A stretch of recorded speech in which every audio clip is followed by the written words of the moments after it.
ವರ್ಷದ ಸಂಭ್ರಮ ಅಂತ. ಇದು ಬರೀ ನಮಗೆ ಸಂಭ್ರಮ ಅಲ್ಲ, ಇದು ಮುಂದೆ ಬರುವಂತ 50 ವರ್ಷಕ್ಕೆ ಒಂದು ಗುರುತರವಾದಂತ ಹೆಜ್ಜೆಯನ್ನ, ಪೀಠಿಕೆಯನ್ನ ಹಾಕುವಂತ 50ನೇ ವರ್ಷದ ಸುವರ್ಣ ಸಂಭ್ರಮ.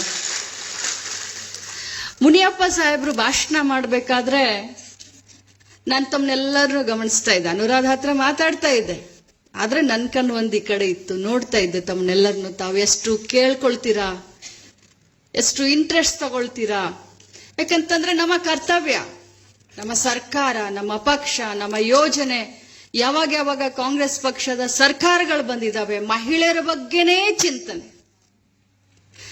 ಈ ಸಮಾಜದಲ್ಲಿ ತುಳಿತಕ್ಕೆ ಒಳಗಾದಂತ ವರ್ಗ ಮಹಿಳೆಯರನ್ನ ಜಾತ್ಯತೀತವಾಗಿ, ಅವರು ಶ್ರೀಮಂತರಿರ್ಬೋದು, ಬಡವರಿರ್ಬೋದು, ಯಾವುದೇ ಜಾತಿಯವರು, ಮಹಿಳೆಯನ್ನ ಮುಖ್ಯವಾಹಿನಿಗೆ ಯಾವ ರೀತಿ ತೆಗೆದುಕೊಂಡು ಬರಬೇಕು, ಮಹಿಳೆಯನ್ನ ಸದೃಢ ಯಾವ ರೀತಿ ಮಾಡಬೇಕು, ಮಹಿಳೆಯ ಸಬಲೀಕರಣ ಯಾವ ರೀತಿ ಮಾಡಬೇಕು ಅಂತ ಹೇಳಿ ಇಂದಿರಾ ಗಾಂಧಿಯವರಿಂದ ಹಿಡ್ಕೊಂಡು ಇವತ್ತಿನ ಸಿದ್ದರಾಮಯ್ಯನವರವರೆಗೂ ನಮ್ದು ಒಂದೇ ಚಿಂತನೆ. ಕಾಂಗ್ರೆಸ್ ಅಂದ್ರೆ ಮಹಿಳೆಯರ ಪರವಾದಂತ ಸರ್ಕಾರ, ಕಾಂಗ್ರೆಸ್ ಅಂದ್ರೆ ಮಹಿಳೆಯರ ಪರವಾದಂತ ವಾದ. ನೋಡಿ, ಬಹಳ ಹೆಮ್ಮೆ ಅನ್ಸುತ್ತೆ, ನೀವು ಕೂಡ ಹೆಮ್ಮೆ ಪಡುವಂತದ್ದೇ. 50 ವರ್ಷದ ಹಿಂದೆ ಈ ದೇಶ ಕಂಡಂತ ಧೀಮಂತ ಉಕ್ಕಿನ ಮಹಿಳೆ ಇಂದಿರಾ ಗಾಂಧಿಯವರ ಪರಿಕಲ್ಪನೆ ಯಾವ ರೀತಿ ಇತ್ತು. ಇಂದಿರಾ ಗಾಂಧೀಜಿ ಅವರು ತಾನೇ ಅಂಗನವಾಡಿಯನ್ನ ತಂದಿರೋದು, ಬೇರೆಯವರು ಯಾರಾದ್ರೂ ತಂದ್ರ? ಇಂದಿರಾ ಗಾಂಧೀಜಿಯವರ ಅಂಗನವಾಡಿ ಪರಿಕಲ್ಪನೆ ಯಾವುದಿತ್ತು ಅಂದ್ರೆ, ಅದರಲ್ಲೂ ಕರ್ನಾಟಕ ರಾಜ್ಯವನ್ನ ಅವರು ತೆಗೆದುಕೊಂಡ್ರು, ಆರಿಸಿಕೊಂಡ್ರು. ಟಿ ನರಸೀಪುರ, ಮೈಸೂರಿನಲ್ಲಿ ಪ್ರಥಮ ಅಂಗನವಾಡಿ ಅಕ್ಟೋಬರ್ 2ನೇ ತಾರೀಕು 1975ರಲ್ಲಿ ಬಡವರ ಮಕ್ಕಳಿಗೆ ಪೌಷ್ಟಿಕ ಆಹಾರದ ಜೊತೆಯಲ್ಲಿ ಒಳ್ಳೆಯ ಉತ್ತಮ ಗುಣಮಟ್ಟದ ಶಿಕ್ಷಣ ಸಿಗಬೇಕನ್ನೋದು 50 ವರ್ಷದ ಹಿಂದೆ ಅವರ ಪರಿಕಲ್ಪನೆ. ಇಂದಿರಾ ಗಾಂಧೀಜಿಯವರು ಏನು ಹೇಳಲ್ಲ, ನನಗೆ ಆಗ್ಬೇಕು ನಾನು ಅಲ್ಲ, ಗರೀಬಿ ಹಟಾವೋ ಅಂದ್ರವ್ರು. ಬಡತನ ನಿರ್ಮೂಲನೆ ಮಾಡೋಣ ನಮ್ಮ ದೇಶದಿಂದ. ಒಂದು ಸಂದರ್ಭದಲ್ಲಿ ನಮ್ಮ ದೇಶಕ್ಕೆ ಸ್ವತಂತ್ರ ಸಿಕ್ಕ ನಂತರ 2 ಹೊತ್ತು ಊಟ ಮಾಡ್ಲಿಕ್ಕೂ ಕೂಡ ನಮಗೆ ಆಗ್ತಾ ಇರಲಿಲ್ಲ, ಅಷ್ಟೊಂದು ಕಡು ಬಡ ರಾಷ್ಟ್ರ ಭಾರತ ದೇಶ ಆಗಿದೆ. ಎಷ್ಟೊಂದು ಹೆಮ್ಮೆಯಿಂದ ಹೇಳ್ತೀವಿ ನಾವು. ನಮ್ಮ ದೇಶ ವಿಶ್ವದಲ್ಲೇನೆ ಹಿರಿಯಣ್ಣ ಅಂತ ಹೇಳಿಸ್ಕೊಳ್ತೀವಿ. ಇದಕ್ಕೆಲ್ಲ ಮೂಲ ಕಾರಣ ಯಾರು? ನೀವು ಫೌಂಡೇಶನ್ನೇ ಹಾಕ್ಲಿಲ್ಲ ಅಂತಂದ್ರೆ, ನೀವು ಬರೀ ಮನೆ ಕಟ್ಟ ಮೇಲೆ ಹಂಚು ಹೊತ್ಸಿದ್ರೆ, ಜೆಂಡಾ ಹಾಕಿದ್ರೆ ಸಾಧ್ಯನಾ? ಫೌಂಡೇಶನ್ ಮನೆ ಗಟ್ಟಿಯಾಗಿರ್ಬೇಕು ಅಂತಂದ್ರೆ ಏನ್ ಹಾಕ್ತೀವಿ ನಾವು? ಪಾಯ ಹಾಕ್ತೀವಿ ತಾನೆ. ಅದೇ ಪಾಯ ಹಾಕಿದವ್ರು ಯಾರು? ಕಾಂಗ್ರೆಸ್ ಪಕ್ಷ, ಕಾಂಗ್ರೆಸ್ ಪಕ್ಷದ ನೀತಿ, ಕಾಂಗ್ರೆಸ್ ಪಕ್ಷದ ಸಿದ್ಧಾಂತ, ಕಾಂಗ್ರೆಸ್ ಪಕ್ಷದ ಯೋಜನೆಗಳು. ನಾವು ಹೆಣ್ಮಕ್ಳು, ಮುನಿಯಪ್ಪ ಸಾಹೇಬ್ರಿಗೆ ಹೇಳಲಿಕ್ಕೆ ಬಯಸ್ತೇನೆ ಸರ್, ಯಾರಿಗಾದ್ರೂ ಮನೆಯಲ್ಲಿ ಒಂದು ಗ್ಲಾಸ್ ಕಾಫಿ ಕುಡಿದ್ರೆ, ಒಂದು ಕಪ್ ಟೀ ಕುಡಿದ್ರೆ ನಮಗೆ ಅದು ಭಾರ ಆಗತ್ತೆ. ನಾವು ಬಹಳ ಸ್ವಾಭಿಮಾನಿಗಳು ಹೆಣ್ಮಕ್ಳು. ಯಾವಾಗ ಭಾರ ಕಳ್ಕೊಳ್ತೀವಿ, ಆಗ ಅವ್ರನ್ನ ನಮ್ಮನೆಗೆ ಕರೆದು ಅವ್ರಿಗೆ ಟೀ ಕುಡಿಸಿ ಅವ್ರಿಗೆ ಮತ್ತೆ ಏನಾದ್ರೂ ತಿಂಡಿ ತಿನಿಸ್ಬೇಕು ಅಂದಾಗ ನಮ್ಮ ಮನಸ್ಸಿಗೆ ಸಂತೋಷ ಆಗತ್ತೆ. ಆ ಋಣ ನಾವು ಇಟ್ಕೊಳ್ಳೋದಿಲ್ಲ. ಆ ಉಪಕಾರ ಸ್ಮರಣೆ ನಮಗಿದೆ. ಆದ್ರೆ ಮೊನ್ನೆ ಯಾಕೋ ನಮ್ಮ ಹೆಣ್ಮಕ್ಳು ಸ್ವಲ್ಪ ಮರೆತು ಬಿಟ್ರು ಕಾಂಗ್ರೆಸ್ ಪಕ್ಷವನ್ನು. ನಾನು ಹೋದಲ್ಲಿ ಬಂದಲ್ಲೆಲ್ಲ ಕೇಳ್ತಾರೆ, ಮೇಡಮ್ 2 ತಿಂಗಳಾಯ್ತು ಗೃಹಲಕ್ಷ್ಮಿ ಬರ್ಲಿಲ್ಲ ಅಂತ, 3 ತಿಂಗಳಾಯ್ತು ಗೃಹಲಕ್ಷ್ಮಿ ಬರ್ಲಿಲ್ಲ ಅಂತ. ನನಗೆ ಖುಷಿ ಅನ್ಸುತ್ತೆ, ನಂಗೆ ಕೋಪ ಬರೋದಿಲ್ಲ. ಹೆಣ್ಮಕ್ಳು ಪ್ರಶ್ನೆ ಮಾಡಬೇಕು, ಹೆಣ್ಮಕ್ಳು ಧೈರ್ಯವಾಗಿರ್ಬೇಕು. ಒಬ್ಬ ಮಂತ್ರಿನ ಒಬ್ಬ ಮಹಿಳೆ, ಸಾಮಾನ್ಯ ಮಹಿಳೆ ಕೇಳ್ತಾಳೆ ಅಂತಂದ್ರೆ ಅದಕ್ಕಿನ್ನ ಸೌಭಾಗ್ಯ ನನಗೇನು? ನಾನು ಅದಕ್ಕೆ ಹೇಳಲಿಕ್ಕೆ ಬಯಸ್ತೇನೆ, ನನ್ನೆಲ್ಲ ಅಕ್ಕ ತಂಗಿಯರಿಗೆ, ಆ ಕೇಳುವಂತ ಹಕ್ಕನ್ನು ಯಾರಾದ್ರೂ ನಿಮಗೆ ಕೊಟ್ಟಿದ್ರೆ ಅದು ಕಾಂಗ್ರೆಸ್ ಪಕ್ಷ ಅಂತ ನನಗೆ ಹೆಮ್ಮೆ ಅನ್ಸುತ್ತೆ.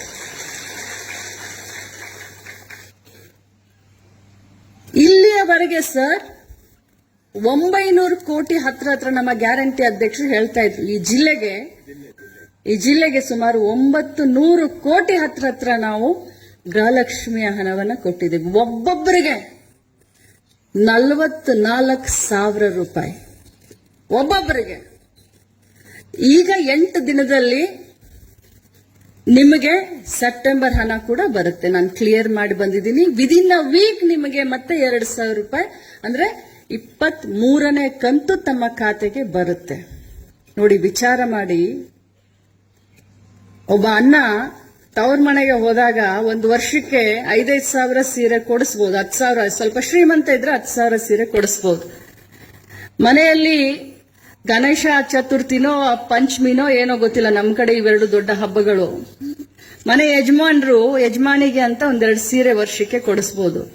ಯಾರು ನಮಗೆ ಯಜಮಾನಿ ಅಂದ್ರೋ ಇಲ್ಲೋ ಗೊತ್ತಿಲ್ಲ, ಬಟ್ ಸಿದ್ದರಾಮಯ್ಯನವರು ಮಾತ್ರ ಎಲ್ಲ ನಮ್ಮ ಗೃಹಲಕ್ಷ್ಮಿಗಳಿಗೆ ಯಜಮಾನಿಗಳಂತ ಹೇಳಿ ಒಂದು ಕಾರ್ಯಕ್ರಮ ಬೇರೆ ಸರ್ಕಾರಗಳು ಮಹಿಳೆಯರಿಗೋಸ್ಕರ ತಂದಿರೋದನ್ನ ತೋರಿಸ್ಕೊಡ್ರಮ್ಮ ನೋಡೋಣ.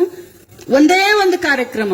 ಅಂಗನವಾಡಿ ತಂದವ್ರು ನಾವು, ರೇಷನ್ ತಂದವ್ರು ನಾವು, ಅನ್ನಭಾಗ್ಯ ಮಾಡಿದವ್ರು ನಾವು, ಮಹಿಳಾ ರಿಸರ್ವೇಶನ್ ಬಿಲ್ ತಂದವ್ರು ನಾವು, ವಿಧವಾ ಪೆನ್ಷನ್ ತಂದವ್ರು ನಾವು, ಮಧ್ಯಾಹ್ನದ ಬಿಸಿ ಊಟ ತಂದವ್ರು ನಾವು, ಅಂಗನವಾಡಿಯಲ್ಲಿ ಊಟ, ಮೊಟ್ಟೆ, ಬಿಸಿ ಹಾಲು, ಕ್ಷೀರಭಾಗ್ಯ ತಂದವ್ರು ನಾವು. ಒಂದು ಕಾರ್ಯಕ್ರಮ ಮಹಿಳೆಯರ ಪರವಾಗಿ, ತಂದೆಯ ಆಸ್ತಿಯಲ್ಲಿ ಮಗಳಿಗೂ ಕೂಡ ಹಕ್ಕಿದೆ ಅಂತ ಕಾನೂನು ತಂದವರು ನಾವು. ಮಹಿಳೆಯರಿಗೋಸ್ಕರ ಒಂದು ಕಾರ್ಯಕ್ರಮವನ್ನ ಬೇರೆ ಸರ್ಕಾರ, ಬೇರೆ ಪಕ್ಷದವರು ಮಾಡಿದ್ರೆ ತೋರಿಸ್ರಮ್ಮ. ಒಂದೇ ಒಂದು ಕಾರ್ಯಕ್ರಮ ಮಹಿಳೆಯರಿಗೋಸ್ಕರ ಮಾಡಿದ್ದಾರೆ ಅನ್ನುವಂಥದ್ದನ್ನು ಹೇಳಿ ನೋಡೋಣ. ಸಾಧ್ಯನೇ ಇಲ್ಲ. ನಾನು ಅದಕ್ಕೆ ತಮ್ಮೆಲ್ಲರಿಗೂ ಏನ್ ಹೇಳಲಿಕ್ಕೆ ಬಯಸ್ತೇನೆ, ಆಮೇಲೆ ನನ್ನ ಕಾರ್ಯಕ್ರಮದ ಬಗ್ಗೆ ಹೇಳ್ತೀನಿ. ನಾವು ಮಹಿಳೆಯರು, ನಾವು ಕೃತಜ್ಞತಾ ಭಾವನೆ ನಮ್ಮಲ್ಲಿ ಇರಬೇಕು. ಇವತ್ತು ನಾನು ಹೇಳ್ತಿದ್ದೀನಿ ಅಂದ ತಕ್ಷಣ ನೀವೆಲ್ಲ ಬದಲಾಗ್ತೀರಿ ಅಂತ ಆ ಭ್ರಮೆಯಲ್ಲೂ ಕೂಡ ನಾನಿಲ್ಲ. ಆದ್ರೆ ಮಹಿಳೆಯರು ವಿಚಾರವಂತರು, ವಿಚಾರ ಮಾಡಿ ಅಂತ ಹೇಳಿ ಒಬ್ಬ ತಂಗಿಯಾಗಿ, ಒಬ್ಬ ಅಕ್ಕ ಆಗಿ ತಮಗೆ ನಾನು ವಿನಂತಿಯನ್ನ ಮಾಡ್ಕೊಳ್ತೀನಿ. ಇವತ್ತು ನಾನು ಸ್ವಂತ ಈ ಸುವರ್ಣ ಮಹೋತ್ಸವಕ್ಕೆ ನಮ್ಮ ಬೆಂಗಳೂರು ಗ್ರಾಮಾಂತರ ಜಿಲ್ಲೆಯಿಂದ ತಾವೆಲ್ಲರೂ ಬನ್ನಿ ಅಂತ ತಮ್ಮನ್ನ ವೈಯಕ್ತಿಕವಾಗಿ ಆಹ್ವಾನ ಮಾಡಲಿಕ್ಕೆ ನಾನು ಇಲ್ಲಿ ಬಂದಿದ್ದೀನಿ. ತಾವೆಲ್ಲರೂ ಆ ಕಾರ್ಯಕ್ರಮಕ್ಕೆ ಬರಬೇಕು. ಆ ಕಾರ್ಯಕ್ರಮವನ್ನ ನಾನು ಹೇಳಿದ ಹಾಗೆ 50 ವರ್ಷದ ಇತಿಹಾಸ, ಮುಂದೆ ಬರುವಂತ 50 ವರ್ಷಕ್ಕೆ ಇತಿಹಾಸವನ್ನ ನಿರ್ಮಾಣ ಮಾಡಲಿಕ್ಕೆ 3 ದೊಡ್ಡ ಯೋಜನೆಯನ್ನ ತೆಗೆದುಕೊಂಡು ಬಂದಿದ್ದೀವಿ. ಮೊದಲನೇದಾಗಿ ಅಕ್ಕಪಡೆ, ಎರಡನೇದಾಗಿ ಗೃಹಲಕ್ಷ್ಮಿ ವಿವಿಧೋದ್ದೇಶ ಸಹಕಾರಿ ಸಂಘ, ಮೂರನೇದು ತಮ್ಗೆಲ್ಲರಿಗೂ ಗೊತ್ತಿದೆ ಅಂಗನವಾಡಿಗಳನ್ನ ಗವರ್ಮೆಂಟ್ ಮಾಂಟೆಸರಿ ಅಂದ್ರೆ LKG UKG ಮಾಡಬೇಕು ಅನ್ನುವಂತ 3 ಗುರುತರವಾದಂತ ಯೋಜನೆಗಳನ್ನ ನಾವು 28ನೇ ತಾರೀಕು ಲೋಕಾರ್ಪಣೆಯನ್ನ ಮಾಡ್ತಾ ಇದ್ದೀವಿ. ನನಗೆ ವಿಶೇಷವಾಗಿ ಈ 3 ಯೋಜನೆಗಳು ನನ್ನ ಹೃದಯಕ್ಕೆ ಬಹಳಷ್ಟು ಹತ್ರ. ಅದರಲ್ಲೂ ಅಕ್ಕಪಡೆ, ಹೆಸರೇ ಹೇಳೋ ಹಾಗೆ ಅಕ್ಕಪಡೆ ಒಂದು ವಿಶೇಷತೆಯನ್ನ ಹೊಂದಿದಂತ ಪಡೆ. ಈ ಅಕ್ಕಪಡೆ ನಾವು ಗೃಹ ಇಲಾಖೆಯವರ ಜೊತೆ ಅಂದ್ರೆ ಪೊಲೀಸ್ ಇಲಾಖೆಯವರ ಜೊತೆಯಲ್ಲಿ, ಅವರ ಸಂಯೋಗದಲ್ಲಿ, ಅವರ ಸಹಕಾರದೊಂದಿಗೆ ನಮ್ಮ ಇಲಾಖೆ ಕೆಲಸ ಮಾಡಲಿಕ್ಕೆ ನಾವು ಸನ್ನದ್ಧರಾಗ್ತಾ ಇದ್ದೇವೆ. ನಮ್ಮ ಇಲಾಖೆಯಲ್ಲಿ ಸಾಂತ್ವನ ಕೇಂದ್ರಗಳಿದಾವೆ, ನಮ್ಮ ಇಲಾಖೆಯಲ್ಲಿ ಸಖಿ ಒನ್ ಸ್ಟಾಪ್ ಸೆಂಟರ್ಗಳಿದಾವೆ. ಇದ್ರ ಮುಂದುವರೆದಂತ ಭಾಗ, ಇನ್ನೂ ಹತ್ರ ಸಮಾಜಕ್ಕೆ ಹೋಗೋಣ, ಇನ್ನೂ ನಮ್ಮ ಅಕ್ಕ ತಂಗಿಯರಿಗೆ ತೊಂದರೆ ಆದ್ರೆ ಇನ್ನೂ ಸ್ವಲ್ಪ ಅವರ ಹತ್ರ ಹೋಗೋಣ ಅಂತ ಹೇಳಿ ಅಕ್ಕಪಡೆಯನ್ನ ಮಾಡ್ತಾ ಇದ್ದೇವೆ. ಪ್ರತಿ ಜಿಲ್ಲೆ 31 ಜಿಲ್ಲೆಯಲ್ಲೂ ಕೂಡ ಅಕ್ಕಪಡೆ 28ನೇ ತಾರೀಕಿನಿಂದ ಕೆಲಸವನ್ನ ಪ್ರಾರಂಭ ಮಾಡ್ತಾ ಇದೆ. ಅದರಲ್ಲಿ 6 ಜನ ಮಹಿಳೆಯರು ಏನು ಈಗಾಗಲೇ ಹೋಮ್ ಗಾರ್ಡ್ಸ್ ನಲ್ಲಿ ಸೆಲೆಕ್ಟ್ ಆಗಿರ್ತಾರೆ ಅಥವಾ NCC ಕೆಡೆಟ್ಸ್ ಆಗಿರ್ತಾರೆ. 6 ಜನ ಮಹಿಳೆಯರನ್ನ ತಗೊಳ್ತೀವಿ, ಒಬ್ಬರನ್ನ ಡ್ರೈವರ್ ತಗೊಳ್ತೀವಿ. ಅದರಲ್ಲಿ 2 ಪೊಲೀಸ್ ಇಲಾಖೆಯಿಂದ 2 ಮಹಿಳಾ ಪೊಲೀಸರ್ಸ್ ಕೂಡ ಇರ್ತಾರೆ. ನಾವು ಗಾಡಿ ಕೊಡ್ತೀವಿ. ಅವರ ಕೆಲಸ ಏನು ಅಂತಂದ್ರೆ, ಸರ್, ಅವರು ಕಾಲೇಜ್ಗೆ ಹೋಗ್ತಾರೆ, ಮಹಿಳಾ ಹಾಸ್ಟೆಲ್ಗಳಿಗೆ ಹೋಗ್ತಾರೆ, ದೇವಸ್ಥಾನದ ಹತ್ರ ಹೋಗ್ತಾರೆ, ಗಾರ್ಡನ್ಗಳ ಹತ್ರ, ಜಾತ್ರೆ ಹತ್ರ, ಮದುವೆ ಸಮಾರಂಭದ ಹತ್ರ, ಸಾರ್ವಜನಿಕ ಎಲ್ಲ ಸ್ಥಳಗಳು, ಬಸ್ ಸ್ಟ್ಯಾಂಡ್ ಇರಬಹುದು, ಫಿಲ್ಮ್ ಥಿಯೇಟರ್ಗಳು ಇರಬಹುದು, ಮತ್ತೊಂದಿರಬಹುದು, ಸಾರ್ವಜನಿಕ ಎಲ್ಲ ಸ್ಥಳಗಳ ಹತ್ರ ಬೆಳಗ್ಗೆ 9 ಗಂಟೆಯಿಂದ ರಾತ್ರಿ 8 ಗಂಟೆವರೆಗೂ ಗಸ್ತು ತಿರುಗ್ತಾ ಇರ್ತಾರೆ. ಯಾಕಂತಂದ್ರೆ ಇಲ್ಲಿ ಕೂತ್ಕೊಂಡಂತ ಎಷ್ಟೋ ಮಹಿಳೆಯರು ಹೇಳ್ಕೊಳಕ್ ಆಗದಂತ ತೊಂದರೆಗಳಿರ್ತಾವೆ, ಮನೆಯಲ್ಲೇನೆ ತೊಂದರೆಗಳಿರ್ತವೆ. ಆದ್ರೆ ಮರ್ಯಾದೆಗೆ ಹೆದರಿ ನಾವ್ ಯಾಕೆ ಪೊಲೀಸ್ ಸ್ಟೇಷನ್ಗೆ ಹೋಗೋದು, ನಮ್ಗೆ ಯಾಕೆ ಬೇಕು, ಕಷ್ಟ ಆಗ್ಲಿ ಸುಖ ಆಗ್ಲಿ ಇಲ್ಲೇ ಇರೋಣ ಅನ್ನೋಂತ ಬಹಳಷ್ಟು ಮಹಿಳೆಯರು, ಕಷ್ಟ ಪಟ್ಕೊಳ್ಳುವಂತ ಮಹಿಳೆಯರು ಈ ಅಕ್ಕ ಪಡೆಯನ್ನ ನೀವು ಸಂಪರ್ಕ ಮಾಡಿದ್ರೆ ನಿಮ್ಮ ವಿಳಾಸ ಆಗ್ಲಿ ನಿಮ್ಮ ಗುರುತನ್ನ ಗೌಪ್ಯವಾಗಿಟ್ಕೊಂಡು ತಮಗೆ ನ್ಯಾಯ ಒದಗಿಸ್ಕೊಡುವಂತ ಕೆಲಸ ಈ ಅಕ್ಕ ಪಡೆ ಮಾಡುತ್ತೆ. ಕಾಲೇಜ್ ಹೋಗುವಂತ ಸಂದರ್ಭದಲ್ಲಿ ಬಸ್ ಸ್ಟ್ಯಾಂಡ್ ಹತ್ರ ಯಾರೋ ಹುಡುಗ ಹುಡುಗಿನ ಕೀಟಲೆ ಮಾಡಿದ್ರೆ ಮರ್ಯಾದೆಗೆ ಹೆದರು ಮನೆಯಲ್ಲೂ ಹೇಳೋದಿಲ್ಲ, ಬೇರೆಯವ್ರಿಗೂ ಹೇಳೋದಿಲ್ಲ.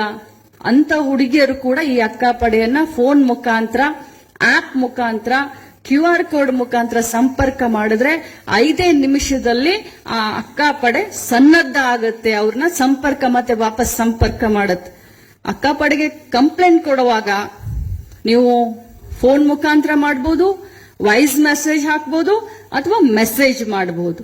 ಸೊ ಬಹಳಷ್ಟು ವಿನೂತನವಾದಂತ ಈ ಒಂದು ಅಕ್ಕ ಪಡೆಯನ್ನ ಸಮಾಜಮುಖಿಯಾಗಿ ಇನ್ನೂ ಮಹಿಳೆಯರಿಗೆ ಹತ್ತಿರವಾಗಿ ಇದನ್ನ ನಾವು ತೆಗೆದುಕೊಂಡು ಬರ್ತಾ ಇದ್ದೇವೆ. ಇನ್ನು 2ನೇ ಕಾರ್ಯಕ್ರಮ ಗೃಹಲಕ್ಷ್ಮಿ ವಿವಿಧೋದ್ದೇಶ ಸಹಕಾರಿ ಸಂಘ.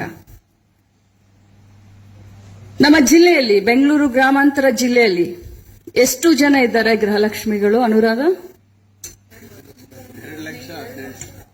2,18,000. ಎಷ್ಟು ಜನ CDPOಗಳಿದ್ದಾರೆ? ಒಂಚೂರು ಸ್ವಲ್ಪ CDPOಗಳು, ಸೂಪರ್ವೈಸರ್ಗಳೆಲ್ಲಿದ್ದೀರ? 4 ಜನ. ಓಕೆ. ಸೂಪರ್ವೈಸರ್ಸ್ 16 ಜನ ವರ್ಕಿಂಗ್ ಇದ್ದಾರೆ ಮೇಡಮ್. 44. ಎಷ್ಟು ಜನ ಅಂಗನವಾಡಿ ಕಾರ್ಯಕರ್ತರು ಬಂದಿದ್ದಾರೆ? ಸ್ವಲ್ಪ ಕೈ ಎತ್ತಿ.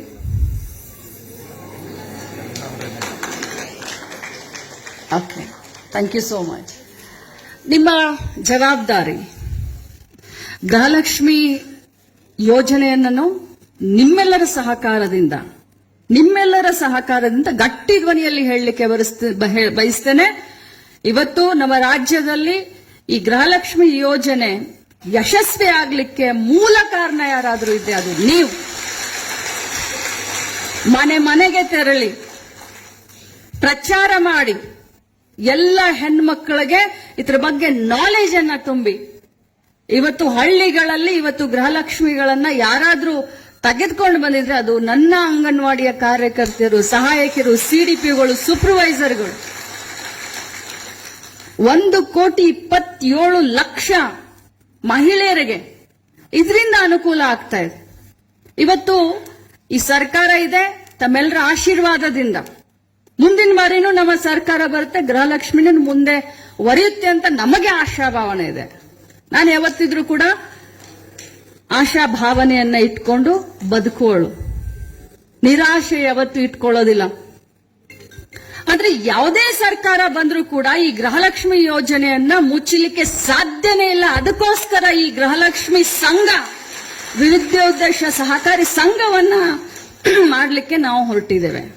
ಯಾಕಂತಂದ್ರೆ 2,18,000 ಜನರಲ್ಲಿ ತಾವು ಮನಸ್ಸು ಮಾಡಿದ್ರೆ ಯಾವ ರೀತಿ ಗೃಹಲಕ್ಷ್ಮಿ ಯೋಜನೆಯನ್ನ ಯಶಸ್ವಿ ಮಾಡಿದ್ರೋ ಅದೇ ರೀತಿ ಈ ಬ್ಯಾಂಕ್ ಅನ್ನು ಕೂಡ ಯಶಸ್ವಿ ಮಾಡುವಂತ ಒಂದು ಜವಾಬ್ದಾರಿ ನಿಮ್ಮ ಮೇಲೆ ಇದೆ. ಅದನ್ನ ಚೆನ್ನಾಗಿ ನಡೆಸ್ಕೊಂಡು ಹೋಗುವಂತ ಜವಾಬ್ದಾರಿ ಸರ್ಕಾರದ ಮೇಲೆ ಇದೆ, ನನ್ನ ಹೆಗಲ ಮೇಲಿದೆ. 1,000 ರೂಪಾಯಿಯನ್ನ ಕೊಟ್ಟು ಮೊದಲು ಶೇರ್ ಹೋಲ್ಡರ್ ಆಗಬೇಕು. ಶೇರ್ ಹೋಲ್ಡರ್, ನಮ್ಮ ಬ್ಯಾಂಕಿನ ಶೇರ್ ಹೋಲ್ಡರ್ ಆಗಬೇಕು. ಆಮೇಲೆ ಪ್ರತಿ ತಿಂಗಳು 200 ರೂಪಾಯಿಯನ್ನ ಸೇವಿಂಗ್ ಮಾಡಬೇಕು. ಪ್ರತಿ ತಿಂಗಳು, ಬರೀ 6 ತಿಂಗಳಲ್ಲ, ಪ್ರತಿ ತಿಂಗಳು 200 ರೂಪಾಯಿ ಸೇವಿಂಗ್ ಮಾಡಬೇಕು. ಆದ್ರೆ 6 ತಿಂಗಳ ನಂತರ ಅವ್ರು ಲೋನ್ ತೆಗೆದುಕೊಳ್ಳಕ್ಕೆ ಎಲಿಜಿಬಲ್ ಆಗ್ತಾರೆ. ನಾನ್ ಸಂಘ ಮಾಡಕ್ ಹೊರಟಿಲ್ಲ, ಇಲ್ಲಿ ಇಂಡಿವಿಜುವಲ್ ಲೋನು. ನಾವು 20 ಜನ ಇದೀವಿ, ನಮ್ಮ ಸಂಘಕ್ಕೆ ಲೋನು ನೋ. ನೀವು ಒಬ್ಬರೇ ಇದ್ರೂ ಕೂಡ ನಿಮಗೆ ಲೋನು, ಇಂಡಿವಿಜುವಲ್ ಲೋನ್ ಒಂದು ವ್ಯವಸ್ಥೆಯನ್ನ ಮಾಡ್ತಾ ಇದೀವಿ. 30,000ದಿಂದ 3,00,000ದವರೆಗೆ. ನಿಮ್ಮ ಆರೋಗ್ಯ ಸಮಸ್ಯೆ ಇದ್ರೆ ಲೋನ್ ತಗೊಳ್ಳಿ, ಶೈಕ್ಷಣಿಕ ನಿಮ್ಮ ಮಕ್ಕಳಿಗೆ ವಿದ್ಯಾಭ್ಯಾಸಕ್ಕೆ ಬೇಕಾದ್ರೆ ಲೋನ್ ತಗೊಳ್ಳಿ, ಗಾಡಿ ತಗೊಳ್ಳೋಣ ಅಂತಂದ್ರೆ ಲೋನ್ ತಗೊಳ್ಳಿ, ಮನೆ ಕಟ್ಟೋಣ ಅಂತಂದ್ರೆ ಲೋನ್ ತಗೊಳ್ಳಿ, ಕೃಷಿ ವ್ಯವಹಾರದಲ್ಲಿ ನಮಗೆ ಲೋನ್ ಬೇಕು, ರೇಷ್ಮೆ ಇದರಲ್ಲಿ ಲೋನ್ ಬೇಕು, ಹೈನುಗಾರಿಕೆಯಲ್ಲಿ ಲೋನ್ ಬೇಕು. ಖಂಡಿತವಾಗ್ಲೂ 30,000ದಿಂದ 3,00,000ದವರೆಗೆ ನ್ಯಾಷನಲೈಸ್ಡ್ ಬ್ಯಾಂಕ್ ಬಡ್ಡಿ ದರದಲ್ಲಿ, ನ್ಯಾಷನಲೈಸ್ಡ್ ಬ್ಯಾಂಕ್ ಬಡ್ಡಿ ದರದಲ್ಲಿ, ಕಡಿಮೆ ಬಡ್ಡಿ ದರದಲ್ಲಿ, ಬಹಳಷ್ಟು ಕಾಗದ ಪತ್ರ ಇರಬಹುದು ಅಥವಾ ನಿಮ್ಮನ್ನು ಓಡಾಡಿಸೋದು ನೋ, ಯಾರು ಶೇರ್ ಹೋಲ್ಡರ್ ಆಗಿರ್ತೀರೋ, ಮೆರಿಟ್ ಮೇಲೆ ಯಾರು ಫಸ್ಟ್ ನೀವು ಶೇರ್ ಹೋಲ್ಡರ್ ಆಗಿರ್ತೀರೋ, ಮೆರಿಟ್ ಮೇಲೆ ತಮಗೆ ಲೋನ್ ಅನ್ನ ಆಟೋಮೆಟಿಕ್ ಆಗಿ ಕಂಪ್ಯೂಟರ್ಗಳು ಜನರೇಟ್ ಮಾಡ್ತವೆ. ನೀವು ಅಪ್ಲಿಕೇಶನ್ ಹಾಕಿದ್ರೆ ನೀವು ಎಷ್ಟು ಬೇಗ ಶೇರ್ ಹೋಲ್ಡರ್ ಆಗಿರ್ತೀರೋ ಅಷ್ಟು ಬೇಗ ನಿಮ್ಮ ಏನಾದ್ರೂ ನಿಮಗೆ ಲೋನ್ ಬೇಕಾದ್ರೆ ನಿಮಗೆ ಅಷ್ಟು ಬೇಗ ಲೋನ್ ಸಿಕ್ಕುವಂತ ವ್ಯವಸ್ಥೆಯನ್ನ ನಾವು ಮಾಡ್ತಾ ಇದ್ದೀವಿ. ನೋ ಇನ್ಫ್ಲುಯೆನ್ಸ್, ಯಾರು ಕೂಡ ದುಡ್ಡು ಕೊಡಬಾರ್ದು ಶೇರ್ ಹಣ ಅಂತ ಹೇಳಿ. ಇದು ಕ್ಯಾಶ್ಲೆಸ್ ವ್ಯವಹಾರ. ನೀವು ಏನೇ ಇದ್ರೂ ಕೂಡ ಫೋನ್ ಪೇ ಮಾಡಬಹುದು, QR ಕೋಡ್ ಮುಖಾಂತರ ಈ ಹಣವನ್ನ ನೀವು ಕಟ್ಟಬಹುದು. ಯಾರ್ಯಾರು ಗೃಹಲಕ್ಷ್ಮಿ ಬೆನಿಫಿಷರಿ ಇದೀರಿ ಇದರಲ್ಲಿ, ಜೊತೆಯಲ್ಲಿ ಯಾರ್ಯಾರು ತಮ್ಮ ತಮ್ಮ ಅಂಗನವಾಡಿ ವ್ಯಾಪ್ತಿಗೆ ಬರುವಂತ ಗೃಹಲಕ್ಷ್ಮಿ ಬೆನಿಫಿಷರಿಗಳನ್ನ, ಇದರಲ್ಲಿ ₹1 ಸೋರಿಕೆ ಆಗೋದಿಲ್ಲ, ಇದರಲ್ಲಿ ₹1 ಕೂಡ ಭ್ರಷ್ಟಾಚಾರ ಆಗೋದಿಲ್ಲ. ಯಾವ ರೀತಿ ಗೃಹಲಕ್ಷ್ಮಿ ಯೋಜನೆ ಯಶಸ್ವಿ ಆಯಿತೋ ಅದೇ ರೀತಿ ಬ್ಯಾಂಕ್ ಅನ್ನು ಕೂಡ ಯಶಸ್ವಿ ಮಾಡೋದಕ್ಕೆ ತಮ್ಮ ಸಹಕಾರವನ್ನು ಕೇಳಲಿಕ್ಕೆ ನಾನು ಇಲ್ಲಿ ಬಂದಿದ್ದೇನೆ. ಈ ಬ್ಯಾಂಕ್ ನಾವು ಮಾಡಿಬಿಟ್ರೆ ಮುಂಬರುವಂತ ಯಾವುದೇ ಸರ್ಕಾರ ಗೃಹಲಕ್ಷ್ಮಿ ಯೋಜನೆಯನ್ನ ಮುಚ್ಚೋದಕ್ಕೆ ಸಾಧ್ಯನೇ ಇಲ್ಲ. ಅದನ್ನು ಇವತ್ತೇ ನೀವು ಬರೆದುಕೊಳ್ಳಿ. ಮತ್ತು ಈಗ ಇತ್ತೀಚಿನ ದಿನದಲ್ಲಿ ಫೈನಾನ್ಸ್ ಗಳ ಹಾವಳಿ ಬಹಳ ಆಗ್ಬಿಟ್ಟಿದೆ. ಗೊತ್ತಲ್ಲ ಯಾವ ರೀತಿ ಅಂತ ಹೇಳಿ. ಬಹಳಷ್ಟು ಫೈನಾನ್ಸಿಯರ್ ಬಂದ್ಬಿಟ್ಟಿದ್ದಾರೆ. 50,000 ತಗೊಳ್ಳಿ, 25,000 ತಗೊಳ್ಳಿ ಅಂತ ಹೇಳಿ ಅದು ಎಂತ ಚಕ್ರ ಬಡ್ಡಿ ಹಚ್ತಾರೋ, ಅದೆಂತದೋ ಬಡ್ಡಿ ಹಚ್ತಾರೋ, ಅವರಿಗೆಲ್ಲರ ಹಾವಳಿ ಕೂಡ ಮುಕ್ತಾಯಗೊಳ್ಳುತ್ತೆ ಈ ಬ್ಯಾಂಕ್ನಿಂದ. ಅದಕ್ಕೆ ತಮ್ಮ ಸಹಕಾರ ಅವಶ್ಯಕತೆ ಇದೆ ಅನ್ನುವಂತ ಮಾತನ್ನ ಹೇಳ್ತಾ, ಇನ್ನು LKG UKG ತಮಗೆಲ್ಲರಿಗೂ ಗೊತ್ತಿದೆ. ಬಡವ್ರ ಮಕ್ಕಳು 50,000ನೋ 60,000ನೋ ಕೊಟ್ಟು ತಂದೆ ತಾಯಿಗಳಿಗೆ ಆಸೆ ಏನು, ನಮ್ಮ ಮಕ್ಕಳು ಒಳ್ಳೇದನ್ನ ಕಲಿಬೇಕು, ನನ್ಗೆ ಆಸೆನೂ ಕೂಡ ನನ್ನ ಮಗ ಚೆನ್ನಾಗಿ ಕಲಿಬೇಕು, ನಿಮ್ಗೆ ಆಸೆ ಕೂಡ ನಮ್ಮ ಮಕ್ಕಳು ಚೆನ್ನಾಗಿ ಕಲಿಬೇಕು ಅನ್ನೋದು. ಅದಕ್ಕೆ ನಮ್ಮ ಅಂಗನವಾಡಿಗಳಲ್ಲಿ ನಾವು LKG UKG ಪ್ರಾರಂಭ ಮಾಡ್ತಾ ಇದ್ದೀವಿ. ತಾವೆಲ್ಲರೂ ಕೂಡ ಮನೆ ಮನೆಗೆ ಹೋಗಿ ಮಕ್ಕಳನ್ನ ನಮ್ಮ ಅಂಗನವಾಡಿಗೆ ಬರೋ ರೀತಿ ತಾವೆಲ್ಲರೂ ಕೂಡ ಮಾಡಬೇಕು, ಆ ಕೆಲಸವನ್ನ ಮಾಡಬೇಕು. ಯಾಕಂತಂದ್ರೆ ಈ ಅಂಗನವಾಡಿ 50 ವರ್ಷದಿಂದ ₹200 ತಗೊಂಡು ಪಾಪ ಕೆಲಸ ಮಾಡಿದಂತ ಕಾರ್ಯಕರ್ತರು ಇವತ್ತು 12,500, 200ರಲ್ಲಿ 12,500 ಇನ್ನೂ ಜಾಸ್ತಿ ಆಗ್ಬೇಕು. ನಾನು ನಿಮ್ ಜೊತೆ ಇದ್ದೀನಿ.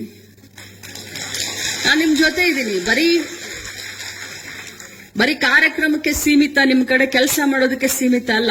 ನೀವೆಲ್ಲ ಹೇಳಿದ್ರಿ BLO ಆಗಿ ನಮ್ ಕೆಲಸ ಮಾಡ್ಲಿಕ್ಕೆ ನಮ್ಗೆ ಬಹಳ ಕಷ್ಟ ಆಗ್ತಾ ಇದೆ, ಅದರಿಂದ ನಮ್ಗೆ ಮುಕ್ತಿ ಬೇಕು ಅಂತ ಹೇಳಿದ್ರೆ ಕೇಳಿ. ಮುನಿಯಪ್ಪ ಸಾಹೇಬ್ರಿಗೆ ಕ್ಯಾಬಿನೆಟ್ ನಲ್ಲಿ ಯಾವ ಮಟ್ಟಕ್ಕೆ ಮಾತಾಡಿದೆ, CS ಅವ್ರ ಕಡೆಯಿಂದ ಆರ್ಡರ್ ಮಾಡಿಸ್ದೆ, ತಮ್ಮನ್ನೆಲ್ಲರನ್ನೂ ಕೂಡ BLO ಇದರಿಂದ ನಾವು ಬಿಡಿಸಿದ್ವಿ. ಬಸವರಾಜ್ ಅವರೇ ಎಲ್ಲಿ ಇಲ್ವಾ, DC ಅವರು? ಒಂದ್ ನಿಮಿಷ ಹೇಳೇ ಬಿಡ್ತೀನಮ್ಮ. BLO ಕೆಲಸ ಮಾಡಿಕೊಡುದು, ನಮ್ಮ ಅಂಗನವಾಡಿ ಕಾರ್ಯಕರ್ತರು BLO ಕೆಲಸ ಮಾಡಿಕೊಡುದು.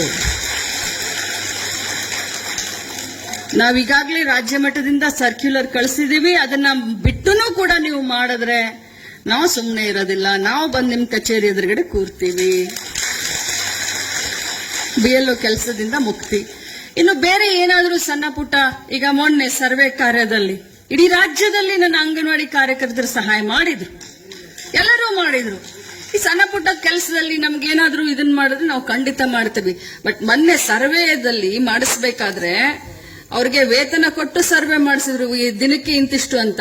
ಬಟ್ ನನ್ನ ಅಂಗನವಾಡಿ ಕಾರ್ಯಕರ್ತರು ಎಷ್ಟೋ ವರ್ಷದಿಂದ ಮಾಡಿದ್ದಾರೆ, ಅವ್ರಿಗೆ ವೇತನನೂ ಇಲ್ಲ, ಅವ್ರಿಗೆ ಮತ್ತೇನೂ ಇಲ್ಲ. ಇರ್ಲಿ, ಪರವಾಗಿಲ್ಲ.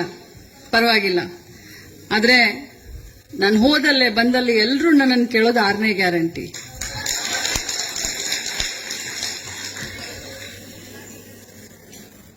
ನನಗೂ ಆಸೆ ಇದೆ, ಈ ಇಲಾಖೆಯಲ್ಲಿ ಒಂದು ಒಳ್ಳೆ ಕೆಲಸ ಮಾಡಿದ್ದೀನಿ, ಈ ಇಲಾಖೆಯಲ್ಲಿ ಇನ್ನೂ ಅತ್ಯುನ್ನತ ಕೆಲಸ ಮಾಡಬೇಕು.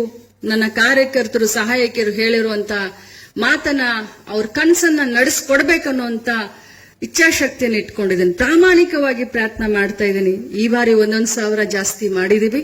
ಮುಂದಿನ ಬಜೆಟ್ನಲ್ಲಿ ಇನ್ನೂ 1,000 ಜಾಸ್ತಿ ಮಾಡಲಿಕ್ಕೆ ಸಂಪೂರ್ಣವಾಗಿ ಪ್ರಾಮಾಣಿಕವಾಗಿ ಪ್ರಯತ್ನ ಮಾಡ್ತೀವಿ. ಯಾಕಂತಂದ್ರೆ 2017ರಲ್ಲಿ ಸಿದ್ದರಾಮಯ್ಯನವರು ಮುಖ್ಯಮಂತ್ರಿ ಇದ್ದಾಗಲೇ ನಮ್ಮ ಗೌರವಧನ 2,000 ಜಾಸ್ತಿ ಆಗಿತ್ತು. ಈಗ ಮತ್ತೆ ಅವರೇ ಮುಖ್ಯಮಂತ್ರಿ ಆದಾಗ 1,000 ಜಾಸ್ತಿ ಆಗಿದೆ. ನೀವೆಲ್ಲ ಬರೆದಿಟ್ಕೊಳ್ಳಿ. ಮುಂದೆ ಕೂಡ ನಮ್ಮ ಸರ್ಕಾರದಲ್ಲಿನೇ ತಮ್ಮ ಗೌರವಧನ ಮತ್ತೆ ಜಾಸ್ತಿ ಮಾಡಿ ಕೊಡಿಸ್ತೀನಿ ಅನ್ನುವಂತ ಮಾತನ್ನ ಹೇಳ್ತಾ, ನನ್ನೆಲ್ಲ ಅಂಗನವಾಡಿಯ ಎಲ್ಲರೂ ಆಫೀಸರ್ಗಳನ್ನ ಹಿಡ್ಕೊಂಡು ಮೇಲಿನಿಂದ ಕೆಳಗಡೆ ಇರೋವರೆಗೂ ಎಲ್ಲರಿಗೂ ಕೂಡ ತಾವು ಅವತ್ತು ಬೆಳಗ್ಗೆ ಸ್ವಲ್ಪ ಬೇಗನೆ ಬರಬೇಕು. ಸುಮಾರು 3,000ದಿಂದ 4,000 ಮಹಿಳೆಯರು ಬರಬೇಕು ಅನ್ನೋದು ನನ್ನ ಆಸೆ ಇದೆ ಈ ಜಿಲ್ಲೆಯಿಂದ. ನಾವೆಲ್ಲ ಬರ್ತೀರಿ ಅನ್ನುವಂತ ವಿಶ್ವಾಸ ನನಗಿದೆ. ಬರ್ತೀರಮ್ಮ? ಅಮ್ಮ ಏನ್ ತಿಂತ ಇದೆಯಾ? ನನಗೂ ಕೊಡಮ್ಮ. ನನಗೆ ಬಂದಾಗ್ನಿಂದ ಅನುರಾಧ ಕೇಳ್ತಾ ಇದ್, ನನ್ನ ಹತ್ರ ಮಹಿಳಾ ಮಕ್ಕಳ ಕಲ್ಯಾಣ ಇಲಾಖೆಯಲ್ಲಿ ನನ್ನ ಹತ್ರ ಒಂದು 8 ತಿಂಗಳ ಕೆಲಸ ಮಾಡಿದ್ರು. ಅವ್ರಿಗೆ ನಮಗೆ ಸ್ವಲ್ಪ ಬಹಳ ಅನ್ಯೋನ್ಯತೆ ಜಾಸ್ತಿ. ಸೊ ನಾನು ಉಡುಪಿಗೆ ಬನ್ನಿ ಅಮ್ಮ, DC ಮಾಡ್ಕೊಂಡು ಹೋಗ್ತೀನಿ, ಉಡುಪಿ ಜಿಲ್ಲಾ ಉಸ್ತುವಾರಿ ನಾನು. ಸರ್ ಬೇಡ ಸರ್, ನಾನು ಉಡುಪಿಗೆ ಹೋಯ್ತೀನಿ ಅಂತ. ಮುನಿಯಪ್ಪ ಸರ್ ಇಲ್ಲಮ್ಮ ನಾನು ಇಲ್ಲೇ ತಗೊಳ್ತೀವಿ ಅಂತ. ಸೊ ಹಿಂಗಾಗಿ ಅವರು ಇಲ್ಲಿ ಬಂದ್ರು. ಇಲ್ಲ ಅಂದಿದ್ರೆ ನನ್ನ ಜೊತೆ ಉಡುಪಿಗೆ ಬರೋ ಇದಿತ್ತು ಅವ್ರದ್ದು. ಬಟ್ ಎನಿವೆ ಬಹಳ ಚೆನ್ನಾಗಿ ಕಾಣಿಸ್ತಾ ಇದ್ದೀರಾ ಎಲ್ರು. ಅವತ್ತು ಒಳ್ಳೊಳ್ಳೆ ಸೀರೆಗಳನ್ನ ಹಾಕೊಂಡು ಬನ್ನಿ, ಆದ್ರೆ ನನಗೂ ಒಂದು ಸೀರೆ ತೆಗೆದುಕೊಂಡು ಬನ್ನಿ. ಸುಮ್ನೆ ತಮಾಷೆಗೆ ತಮಗೆ ನಗಿಸ್ಬೇಕು ಅಂತ ಅಷ್ಟೇ ಹೇಳಿದೆ.